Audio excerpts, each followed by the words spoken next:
ద్వితీయోపదేశకాండము 31వ అధ్యాయము 6వ వాక్యాన్ని భయపడకుడి, వారిని చూచి దిగులు పడకుడి, నీతో కూడా వచ్చువాడు నీ దేవుడైన యెహోవాయే. మరలా చదువుకున్నాం. భయపడకుడి, వారిని చూసి దిగులు పడకుడి, నీతో కూడా వచ్చువాడు నీ దేవుడైన యెహోవాయే. తల వంచండి, ప్రార్థన చేసుకొని కొద్ది నిమిషాలు దేవుని వాక్యాన్ని విన్నాం. పరిశుద్ధమైన దేవా, మహోన్నతుడైన తండ్రి, కొద్ది నిమిషాలు మీరు మాతో మాట్లాడండి. ఈ వాక్యమునైనా మమ్మల్ని బ్రతికించేది, మా బాధలను నెమ్మది కలుగు చేసేది. కొద్ది నిమిషాలు ఈ లేఖనాల ద్వారా మాట్లాడండి, మహిమ పొందండి. వెనగలిన చెవులను గ్రహించే హృదయము, వాక్యానుసారమైన జీవితాలు అందరికి దయచేయండి. ఈ దినమున నీ సన్నిధిలో వచ్చిన ప్రతి బిడ్డతో మీరు మాట్లాడి బలపరచమని యేసు పరిశుద్ధ నామములో ప్రార్థించి వేడుకొనుచున్నాము తండ్రి, ఆమేన్. హల్లెలూయా, హల్లెలూయా.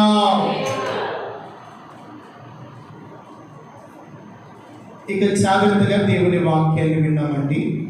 దయచేసి అటు ఇటు ఎవరు తిరగకూడదు. వాక్య సమయంలో వాక్యాన్ని గౌరవించాలి, దేవుని మాటలు లోబడాలి. చాలా జాగ్రత్తగా కొద్ది నిమిషాలే కనుక దేవుని మాటలు క్లుప్తంగా ధ్యానం చేసుకుందాం. సర్వశక్తి కలిగిన దేవుడు నూను కుమారుడనే యెహోషువతో మాట్లాడుతున్నాడు. భయపడకుడి, వారిని చూసి దిగులు పడకుడి, నీతో కూడా వచ్చువాడు నీ దేవుడైన యెహోవాయే. మనతో కూడా వచ్చేది ఎవరంట? మన దేవుడైన యెహోవా మనతో కూడా వచ్చును. ఈరోజున మన కుటుంబాలలో ఎన్నో సమస్యలు ఉండవచ్చు, ఎన్నో బాధలు ఉండవచ్చు. వాటిని బట్టి నీవు బాధపడుతూ, భయపడుతూ, దిగులు చెందుతూ, నా కుటుంబ పరిస్థితి ఎలాగుతుందో, నా బిడ్డల భవిష్యత్తు ఎలాగుతుందో అని ప్రతి దినము నీలో నీవు దిగులు చెందుతూ, ఒకవేళ బాధపడుతున్న అనుభవం గుండా మీరు వెళ్తున్నట్లయితే దేవుని వాక్యం అంటుంది, నీతో కూడా వచ్చువాడు నీ దేవుడైన యెహోవా. నువ్వే విషయాల్లో దిగులు చెందుతూ భయపడుతున్నావో, భయపడటము, దిగులు చెందటం మీకు మానివేసి నీతో వస్తానని చెప్పాడు చూసావా దేవుడు. ఆయన వైపు మీరు చూడగలిగితే మీ జీవితాల్లో ఉన్నటువంటి దిగులు, విచారణ, భయము నా దేవుడు తొలగించునుగాక. ప్రభు తొలగిస్తాడు. యెహోషువ వారి వైపు చూస్తున్నాడు. శత్రువులు చూస్తే విస్తారంగా ఉన్నారు. నాయకుడు మరణించాడు. ఈ ప్రజల్ని నడిపించడానికి నాకు బలం ఉందా, నాకు జ్ఞానం సరిపోతుందా అని దిగులు పడుతూ భయపడుతుంటే ప్రభు అన్నాడు, యెహోషువ నీతో కూడా నేను వస్తాను. దేవుని స్తోత్రం చెప్పండి. నీతో కూడా నేను వస్తాను. దేవుని బిడ్డలారా, మనతో వచ్చేది మన దేవుడు అండి. ఒకటి వాస్తవం అండి, ఈ లోకంలో మనుషులు మనతో రాదు, కట్టుకున్న భార్య మనతో రాదు, పిల్లలు మనతో రాడు. నీతో నాతో వచ్చిన ఎవరయ్యా అంటే మన ఆరాధ్య దైవము, మన ప్రభు అయిన యేసయ్య. తన ఆత్మ మనతో కూడా కడ వరకు వస్తుంది. దేవుని స్తోత్రం కలుగునుగా. ఆయన గాని మనతో వస్తే మనకున్నటువంటి ప్రతి సమస్యలలో, ప్రతి భయములో, ప్రతి దిగులు చెందిన వేలలన్నిటిలో నుండి నిన్ను విడిపించడానికి, నీకు సహాయము చేయడానికి, ఆయన నిన్ను బలపరచడానికి, ఆయన నిన్ను నడిపించడానికి, ఆయన నీతో కూడా వచ్చే దేవుడు. ఆయన నీతో కూడా వచ్చే దేవుడు. ఆయన మనతో వస్తే మన జీవితాల్లో ఏం జరుగుతుంది? ఆయన మనతో రాకపోతే ఏం సంభవిస్తుంది? ఆయన మనతో రాకపోతే మన జీవితము ఆశీర్వాదకరంగా ఆత్మీయ ప్రయాణం చేయలే. ఒక గుడి గమ్యము లేకుండా మన జీవితం మారిపోతుంది. అయితే ప్రభు మనతో వస్తే, మన కుటుంబంతో, మన బిడ్డలతో ప్రభు వస్తే, మన గురి గమ్యము మారకుండా సారవలసిన గురి యొద్దకు ప్రభు చక్కగా నిన్ను నడిపిస్తాడు. దేవునికి మహిమ కలుగునుగా. ఆయన మనతో వస్తే ఏం జరుగుతుందో ఒక్క మాట చదువుకున్నాం. ఆదికాండ గ్రంథము 24వ అధ్యాయం. ఆదికాండ గ్రంథము 24వ అధ్యాయము 40వ వాక్యాన్ని చదువుకున్నాం. ఆ స్త్రీ నా వెంట రాదేమోనని అని చెప్పినందుకు అతడు ఎవరి సన్నిధిలో నేను జీవించుచున్నాను, ఆ యెహోవా నీతో కూడా తన దూతను పంపి నీ ప్రయాణమును సఫలము చేయునుగాక. దేవుని స్తోత్రం చెప్పండి. హల్లెలూయా. చాలా జాగ్రత్తగా వినాలి. ఎలియాజరుతో దేవుడు మాట్లాడుతున్నాడు. ఎవరంట? ఎలియాజరు. ఈ ఎలియాజరు ఎవరై అంటే అబ్రహాము పెద్ద దాసుడైనటువంటి ఎలియాజరుతో దేవుడు మాట్లాడుతున్నాడు. ఎందుకయ్యా దేవుడు ఎలియాజరుతో మాట్లాడుతున్నాడంటే, అబ్రహాముతో దేవుడు వాగ్దానం చేస్తాడు, నీ సంతానమును ఆకాశ నక్షత్రము వలె, భూమి యొక్క ఇసుక వలె నీ సంతానమును విస్తరింపజేస్తాను, నేను నీతో కూడా వస్తాను అని దేవుడు అబ్రహాముతో మాట్లాడాడు. ఇప్పుడు అబ్రహాము తర్వాత అతని సంతానం విస్తరించాలంటే అబ్రహాముకు కుమారుడు పుట్టాలి. అబ్రహాము కుమారుడని ఇస్సాకు వివాహం కావాలి. ఇస్సాకుకు పిల్లలు పుట్టాలి. దేవుడి స్తోత్రం చెప్పు. విస్తరించబడాలంటే ఎంత కొనసాగాలో చూడండి ప్రియమైన. అబ్రహాముకు కుమారుడు పుట్టాలి. ఆ కుమారుడికి వివాహం కావాలి. అతని గర్భవాసముల నుండి భూలోకములోని సమస్త వంశముల వారిని నేను ఆశీర్వదించి విస్తరింపజేస్తాను. అబ్రహాము నిండు వృద్ధాప్యంలోకి వచ్చినప్పుడు తన పెద్ద దాసుడైన ఎలియాజరును పిలిచి అంటున్నాడు, అయ్యా, ఈ కానాను స్త్రీలలో ఎవరిని నా కుమారుడికి వివాహం చేయదు. నా స్వజనుల యొద్దకు వెళ్ళి నా కుమారుడు కొరకు ఒక స్త్రీని నీవు తీసుకొని రావాలి. పిలుసుకులకి పెళ్లి కొడుకు వెళ్తాడా లేదండి? వెళ్తాడా లేదా? వెళ్తాడు. పెళ్లి కొడుకు వెళ్ళి పెళ్లి కూతురు చూడాలి, పెళ్లి కూతురు పెళ్లి కొడుకుని చూడాలి. వాళ్ళిద్దరు మనసులు కలిసి వాళ్ళిద్దరు బాగున్నారా లేదని వారికి ఒక అండర్స్టాండింగ్ మనసు వచ్చినప్పుడు ఆ వివాహం ఏమైంది? ఖాయం చేసుకుంటారు. అలాగున ఎలియాజరుతో పాటు ఇస్సాకును పంపిన అబ్రహాము, నువ్వు వెళ్ళి నా స్వజనుల యొద్దకు ఒక స్త్రీని వివాహమునకు నా కుమారుడు కొరకు తీసుకొని రావాలి. ఇస్సాకు కూడా రిబ్కాను చూడలేదు, రిబ్కా ఇస్సాకును చూడలేదు. చూడండి, చాలా జాగ్రత్తగా ఆలోచించండి. సర్వశక్తి కలిగిన దేవుడు ఆయన మనతో వస్తే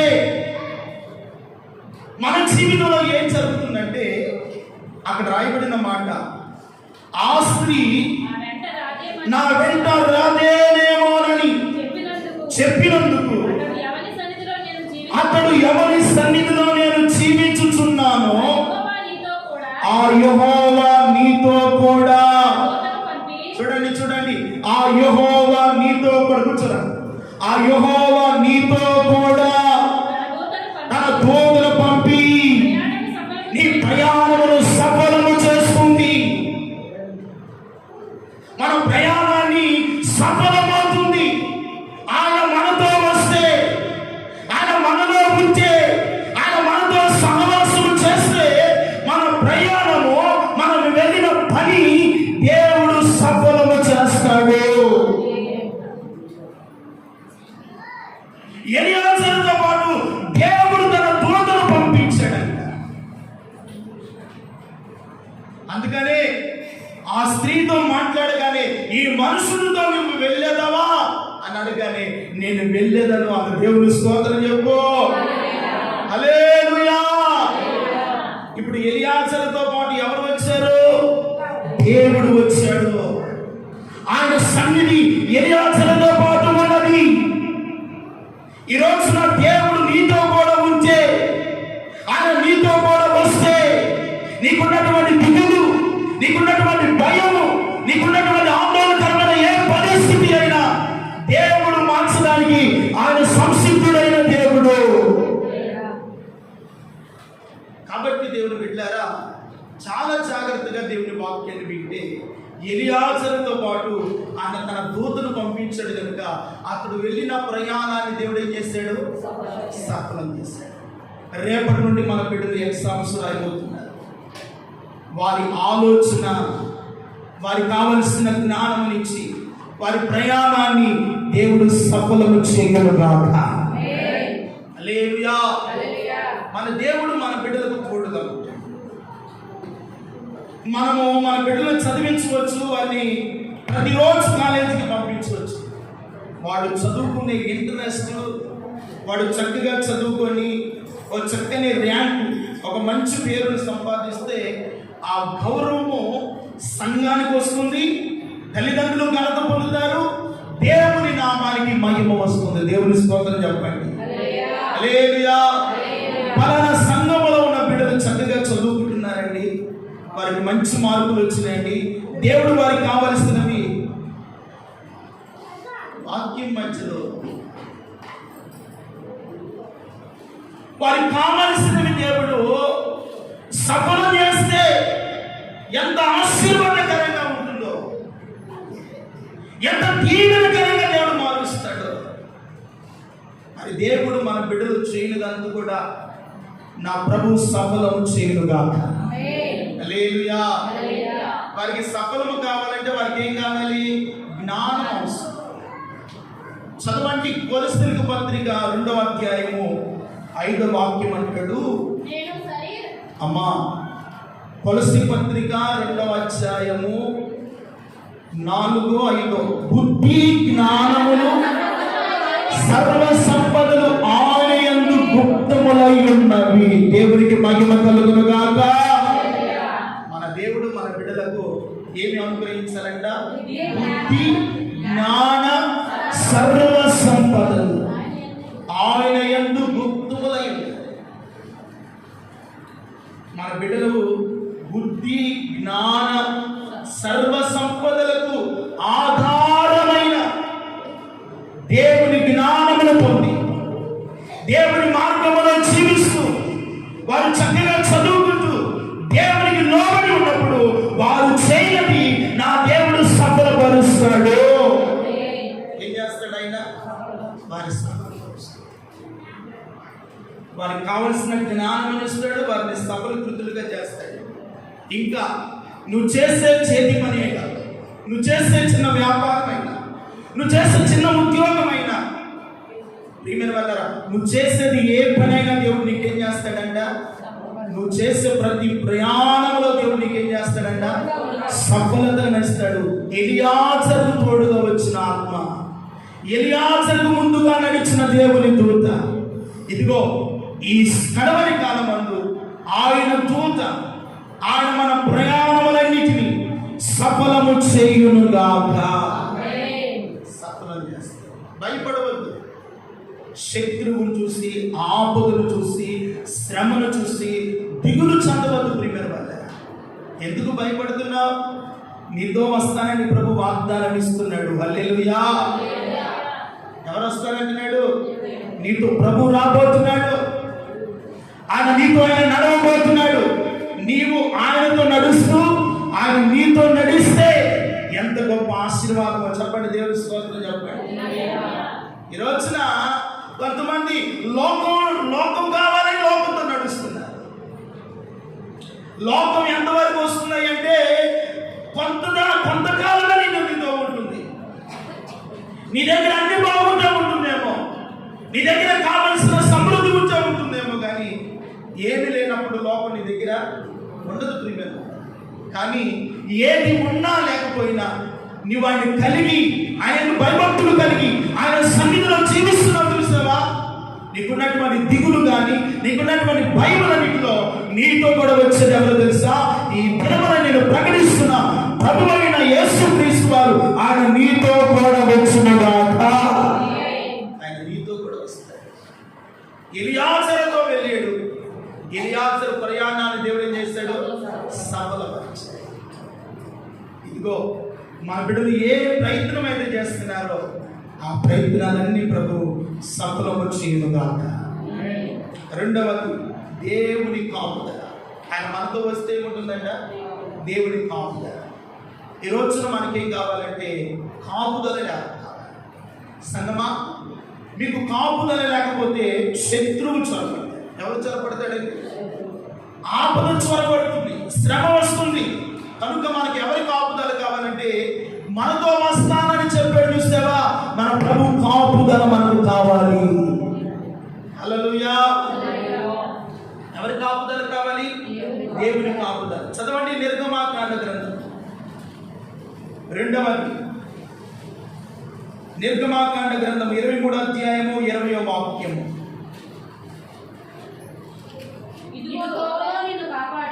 ఇదిగో త్రోవలో నిన్ను కాపాడి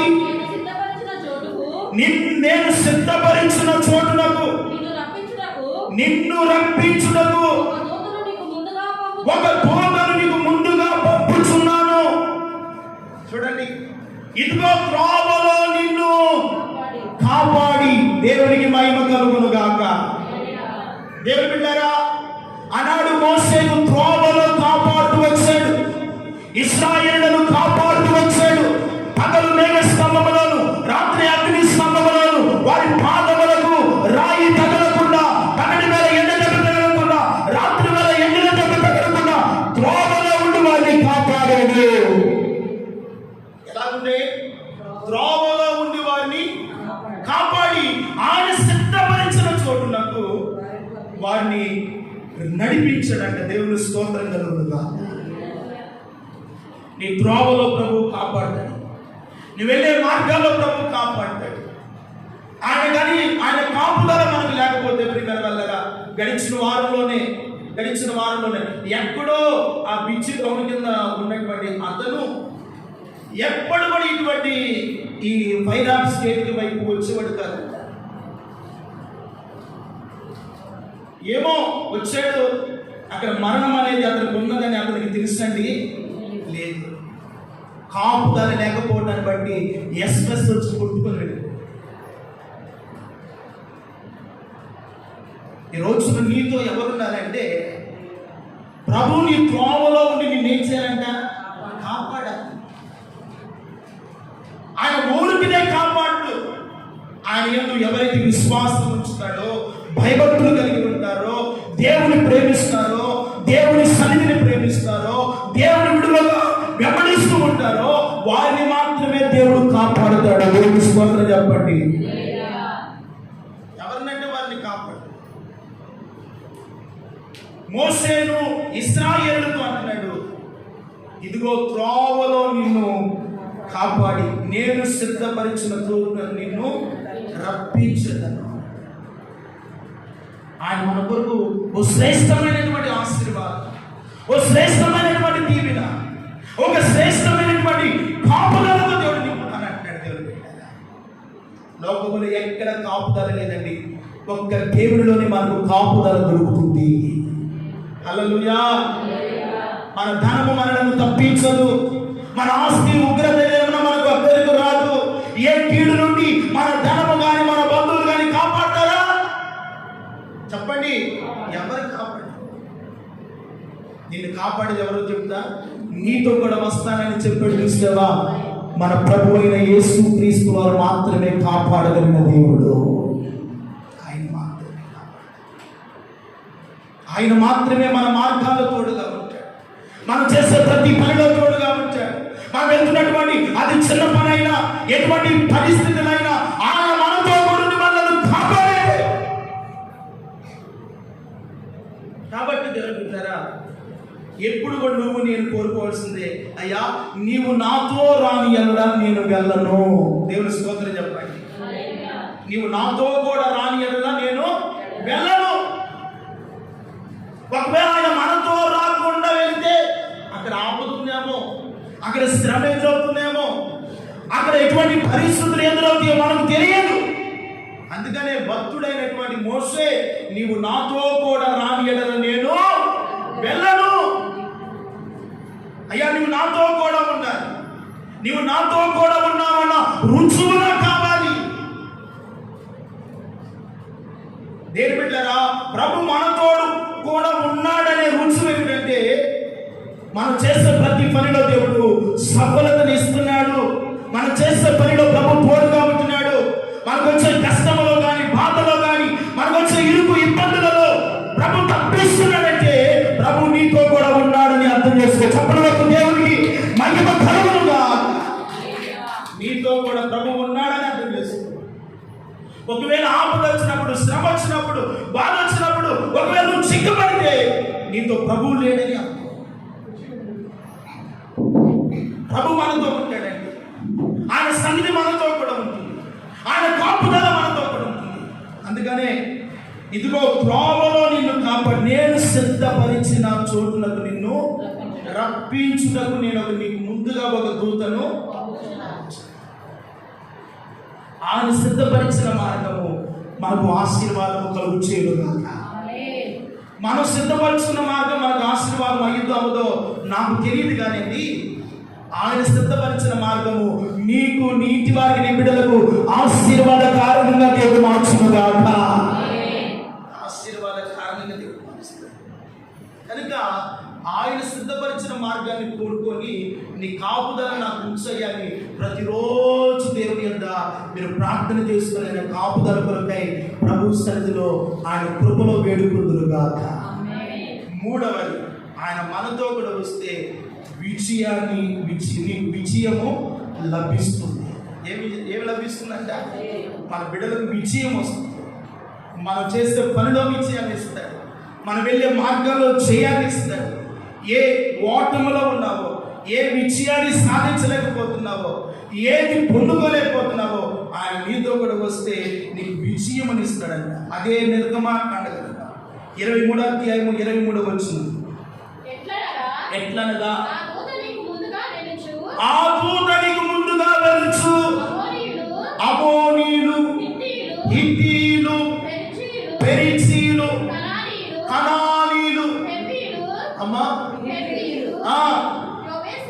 యోబేసీయులు వారున్న చోటునకు నిన్ను రప్పించును, వారిని నేను సంహరించుదను.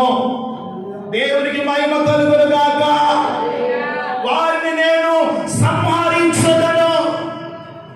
ఎవరయ్యా? అమోనీయులు, పెరిజీయులు, యెబూసీయులు, శత్రువులు.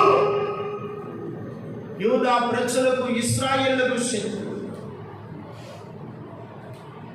ప్రభు మోషేతో అంటున్నాడు, ఇదిగో నీకు ముందుగా వెలుచు, నేను శత్రువులపై నీకు విజయమును కలుగు చేయబోతున్నాను. నీకు సమస్యలపై విజయం ఇవ్వబోతున్నాను. ఏ శోధన చేయించలేకపోతున్నావో, ఏ ఆపద చేయించలేకపోతున్నావో, ఏ మోటములో ఉన్నావో, ఏ కలవరంలో ఉన్నావో, ఈ రోజున నా దేవుడు నీకు విజయమును లభించునుగాక.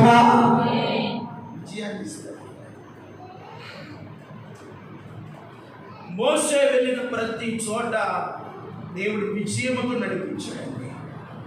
దావీదును విజయముతో నడిపించాడు. భక్తులను దేవుడు విజయముతో ఊరేగిస్తూ నడిపించాడంట. దేవుని స్తోత్రం కలుగునుగాక. మన బిడ్డలు కూడా వారి చదువులలో ఈ సంవత్సరంలో మంచి విజయం వారికి లభించును గాక. మంచి విజయాన్ని ఇస్తాడు, మంచి జయాన్ని ఇస్తాడు. బాధపడవద్దు, తల్లిదండ్రులు దిగి చదువు, ఇది ఈమెం చదివిందో వీడేం రాస్తాడో భయపడవద్దు. వారితో కూడా వస్తుంది ఎవరంటే ప్రభు. దేవుని స్తోత్రం కలుగునుగా. అయ్యా నీవు మాతో కూడా వస్తానన్నావు, మా బిడ్డలు ఎగ్జామ్కి వెళ్తున్నారు, వారితో కూడా మీరు వెళ్ళి వారికి విజయాన్ని ఇవ్వండి అయ్యా అని ప్రార్థన చేయండి. దేవునికి మహిమ కలుగునుగా. మన బిడ్డలకు దేవుడు విజయాన్ని ఇస్తాడు. మోషేకి విజయాన్ని ఇవ్వలేదా? అమ్మోనీయులు, పెరిజీలు, ఎబోసీలు ఎంతమంది శత్రువులండి, వారందరిపై మోషేకు దేవుడు ఏమి ఇచ్చాడు? విజయాన్ని ఇచ్చాడు. ఆయన విజయము ఇవ్వడానికి మోషే ప్రయాణం అంతటిలో ఆయన దూత ముందుండి మోషేను నడిపించింది. మనకు ముందు ఎవరు ఉండాలంటే మన ప్రభు మనతో ఉండాలి. దేవుని స్తోత్రం కలుగునుగా. ఆయన మనతో ఉంటే అన్ని విషయాలకు విజయం, అన్ని విషయాలను సాధిస్తావు. ఏ అపజయ పాలవుతూ వచ్చావో, ఏ నిందల పాలవుతూ వస్తున్నావో, ఏ శ్రమల పాలవుతూ వస్తున్నావో, ఈ రోజు నుండి దేవుడు మీకు విజయమును లభించునుగాక. విజయముతో నడిపిస్తాడు. బాధపడవద్దు, దిగులు చెందవద్దు. మన దేవుడు ఆయన విజయోత్సాహముతో శిలువ మరణాన్ని జయించాడు కనుకనే సాతాన్ని వాని బలాన్ని ప్రభు జయించి ఓడించాడు. దేవుని స్తోత్రం చెప్పండి. ఆయన శిలువ మరణము ద్వారా సాతాను బలమంతటిని దేవుడు ఓడించాడు. ఎవరి బలాన్ని వదిలి ఓడించాడు? సాతాను బలం. సాతానికి శిలువ అంటే భయం, ప్రార్థన అంటే భయం, వాడికి మోకాలంటే భయం. ఈ రోజున వాడికి నువ్వు భయపడుతున్నావంటే నీలో సరియైన మోకాల ప్రార్థన లేదు, నీలో సరియైన ప్రభుతో సహవాసము లేదు. అందుకే వాడిని చూసి నువ్వు భయపడుతున్నావు, వాడిని చూసి నువ్వేం చదువుతున్నావు చెప్పరే? దిగులు పడుతూ ఉన్నావు. వాడిని చూసినంతకాలము నీకు దిగులు భయమే. కానీ నీ కొరకు సిలువ వేయబడిన ప్రభువు నాడు చూస్తావా? ప్రాణం పెట్టిన దేవుడు నాడు చూస్తావా? నీ కొరకు రక్తము కాల్చిన ప్రభువు నాడు చూస్తావా? నీ కొరకు నిలువెల్ల రుధిరధారలను చిందించిన ఆ యేసయ్య వైపు మీరు చూడగలిగితే మీ ఇంటి వారికి, మీ బిడ్డలకు, మీ కుటుంబానికి దేవుడు సాతానుపై, వారి సమస్త బాధలపై విజయమును దేవుడు మీకు ఇచ్చునుగాక. హల్లెలూయా. విజయాన్ని ఇస్తాడు. అందుకని ఆయన వైపు చూడండి. గత రాత్రి అయ్యగారు చెప్పాడు కదా, ఆ ఇద్దరి సర్పము వైపు ఇశ్రాయేలు నిదానించి చూడగా చనిపోయిన వారు బ్రతికారంట. దేవుని స్తోత్రం కలుగునుగా. నువ్వు ఏ బాధలో ఉన్నా, ఏ శ్రమలో ఉన్నా, ఇదిగో సిలువ వేయబడిన ప్రభు వైపు నిదానించి నువ్వు చూడగలిగితే నీ దిగులు చెందిన బాధలు, శ్రమలు, బాధలన్నింటిలో నుండి ప్రభు నిన్ను లేవనెత్తి విజయ పతాకముతో దేవుడు మిమ్మలను ఊరేగిస్తూ నడిపిస్తాడు. దేవునికి మహిమ కలుగునుగాక. దేవుడు గొప్ప కార్యాలు చేస్తాడు. భయపడవద్దు, దిగులు చెందదు. అందుకని మూలవాక్యం అంటాడు కదా, భయపడుకుడి, వారిని చూసి దిగులు పడుకుడి, నీతో కూడా వచ్చి వాడు నీ దేవుడైనా యెహోవా. ఆయన మనతో వస్తే ఒకటి సఫలత వస్తుంది, రెండవది దేవుని కాపుదల ఉంటుంది, మూడవది నీకు విజయము లభిస్తుంది. ఆయన మనతో వస్తుంది. అడగండి, ప్రభువా ప్రతిరోజు నాతో రావాలి, నేను నీతో ఉండాలి, నీతో సహవాసం చేయాలి. నీవు నాతో రాని పక్షంలో నేను వెళ్ళనయ్యా. నువ్వు నాతో ఉంటేనే నా కుటుంబము, నా బిడ్డలు, నా ఇంటి వాళ్ళు క్షేమంగా ఉంటారు. నేను క్షేమంగా ఉంటానయ్యా. నా కలిగిన సమస్తము కూడా క్షేమముగా, భద్రముగా కాపాడబడుతుందయ్యా. దేవుని స్తోత్రం కలుగునుగా. క్షేమమును ఇస్తాడు, భద్రతనిస్తాడు, కాపుదలిస్తాడు. అట్టి కృప ప్రభువు దయచేయుగాక. తల వంచండి.